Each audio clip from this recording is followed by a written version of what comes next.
गेल्या 3 दिवसांपासून कळंबोली शहरासह पनवेल, कामोठा, तळोजा, नावडे या भागातील शहरांना पाणी पुरवठा नाही आणि आज सकाळी झालेला पाणी पुरवठा हा गढूळ आणि दूषित असल्याची गंभीर बाब आता समोर आलेली आहे।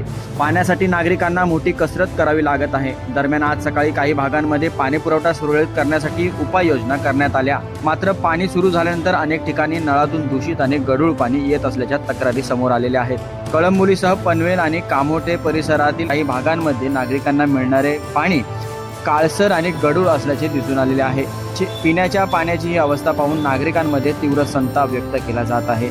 या दूषित पाण्यामुळे नागरिकांच्या आरोग्याचा प्रश्न आता निर्माण होण्याची भीती व्यक्त केली जात आहे। याबाबत महाराष्ट्र नवनिर्माण सेनेने देखील सिडको कार्यालयावर धडक दिली, मात्र नागरिकांची ही समस्या ऐकून घेण्यासाठी तेथे अधिकारी उपस्थित नसल्याची बाब समोर आली आहे। सगळ्यांना या पाण्यामुळे त्रास होते। पाणी प्यायचं, ब्रश करायला गेलं तरी गुळणा करायचा की नाही करायचा, त्याच्यामुळे पूर्ण जनता त्रस्त आहे। ह्या गोष्टीची ह्या पालिका सिडको प्रशासनाला कळायला पाहिजे की आपण काय केलं पाहिजे, काय नाही केलं पाहिजे, पाण्याचं नियोजन केलं पाहिजे।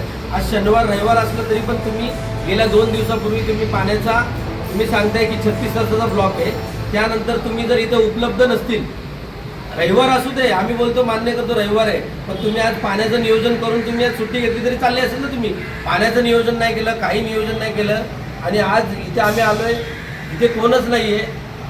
तुम्ही पाणी पुरवठा विभाग हा इसेन्शियल सर्व्हिसमध्ये मोडतो, तुम्ही या गोष्टीची जाणीव नाही तुम्हाला कुठल्या गोष्टीची। आज प्रत्येक घरामध्ये ना दिवसाला 300, 300-350 रुपयेचा खर्च आहे पाण्याचा।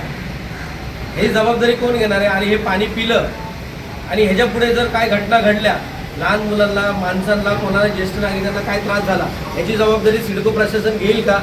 यांनी आम्हाला उत्तर दिलं पाहिजे। आणि उद्या जर परत असं जर पाणी आलं तर या सगळ्या अधिकाऱ्यांना हे तुम्हाला पाणी पाजणार आम्ही, मग तुम्ही पाणी पिया, तेव्हा समजेल तुम्हाला किती त्रास होतो।